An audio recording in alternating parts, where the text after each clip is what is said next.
bagaimana caranya masyarakat bisa sadar ya. Tapi saya mungkin akan menggoda pertanyaan Anda ini dengan pertanyaan yang berbeda. Jangan-jangan ya masyarakat itu sudah sadar kok. Jangan-jangan yang nggak sadar ini kita malahan. Kenapa bisa begitu? Tadi ada cerita yang menarik dari Mbak siapa ini tadi yang cerita soal masyarakatnya nggak mau Mas kalau dikasih alat-alat produksi, mereka maunya dikasih uang kan. Terus kemudian ini kan berangkat dari cara berpikir yang sering kita dengar itu kan begini ya, lebih baik memberikan pancing daripada memberikan ikan gitu kan. Sadar nggak kalau ini berangkat dari satu posisi cara kita melihat bagaimana yang lebih baik ya kan. Bagi kita yang lebih baik itu adalah kalau mereka mau ambil pancingnya bukan ikannya. Lah masyarakat ya enggak lah, mending ikannya aja lah.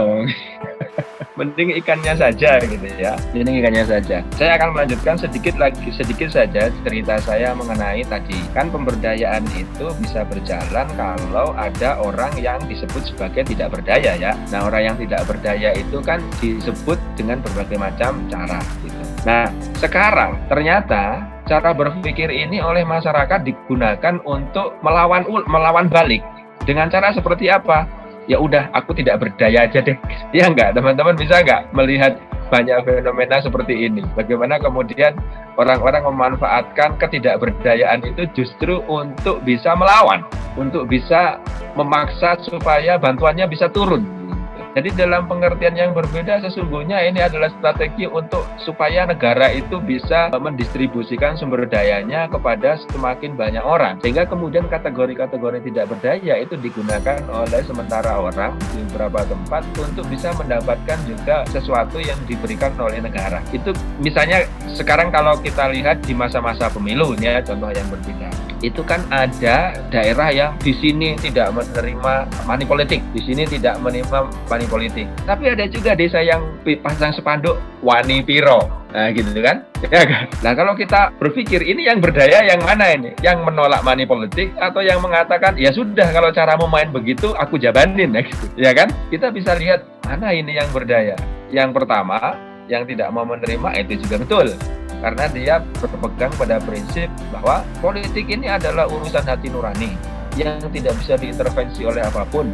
Dan pilihan kita itu adalah pilihan yang murni berangkat dari pikiran kita sendiri, bukan sesuatu yang dipengaruhi dari luar dengan misalnya membeli suara. Membeli suara adalah satu tindakan yang dilarang di dalam demokrasi ini. Nah, yang satunya itu mengatakan tidak ada yang tidak pakai uang sekarang. Ya sudah, kalau begitu mari kita sama-sama mengatakan kepada para calon yang datang, wani piro.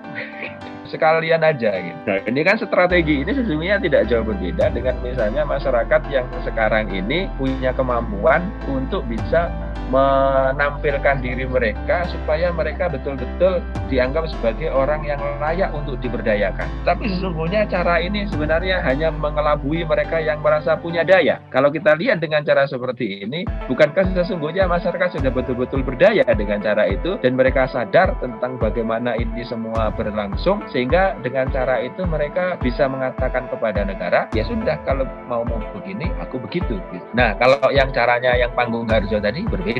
Kan caranya tidak begitu, dia menggunakan cara ya kita datanya kita akuratkan, lalu kemudian dengan cara itu kita bisa memaksa negara untuk tunduk kepada apa yang kita mau. Nah ini cerita yang berbeda-beda tentang pemberdayaan. Kita ini kan juga punya standar tentang apa itu berdaya dan tidak berdaya, ya enggak? Dalam banyak hal, dalam banyak aspek. Lalu kemudian standar kita yang berdaya itu kan kita mau salurkan kepada orang lain supaya orang lain mengikuti cara bagaimana kita berpikir tentang pemberdayaan. Artinya apa? Kita sedang mempengaruhi orang lain supaya orang itu mengikuti cara kita memahami apa itu pemberdayaan. Ya enggak? Tadi misalnya pertanyaan yang menarik soal bagaimana ya supaya masyarakat itu sadar, kan kita sedang membuat kategori saya sadar, masyarakat tidak sadar, ya enggak? Dan cara ini adalah cara yang dipakai oleh lembaga-lembaga apapun termasuk negara untuk membuat pembedaan antara masyarakat ini berdaya dan masyarakat itu tidak berdaya. Nah, ketika dulu yang namanya PNPN Mandiri itu dilakukan, kan masyarakat diminta untuk bikin proposal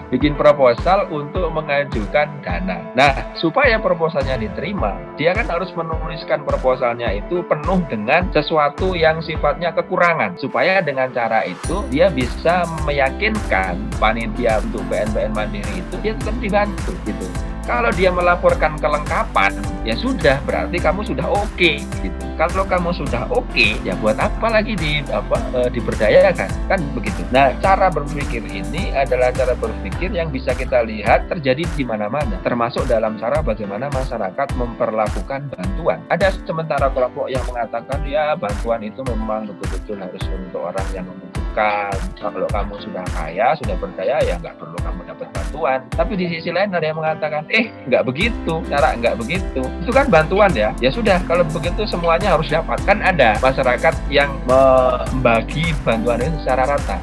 Jenenge apa namanya? Bagi roto. Apapun yang datang dari luar, begitu dia sampai di desa itu, mekanismenya beda-beda. Ada yang menyalurkannya sesuai dengan data, ada yang menyalurkannya sesuai bagi wae. Yang penting kabeh oleh, terus semuanya menghindari konflik. Karena kalau tidak begitu, bisa jadi nggak sapa-sapaan antar tetangga nanti depan rumah, ya kan? Nah, artinya kemudian masyarakat sendiri sesungguhnya dia memanfaatkan pemberdayaan itu juga untuk menjadi berdaya. Bisa dipahami nggak cara saya berpikir ini? Artinya pemberdayaan itu kemudian digunakan oleh masyarakat dengan caranya sendiri untuk menjadi berdaya. Sehingga kalau dengan cara begini, yang berdaya sopo? Masyarakat apa negara?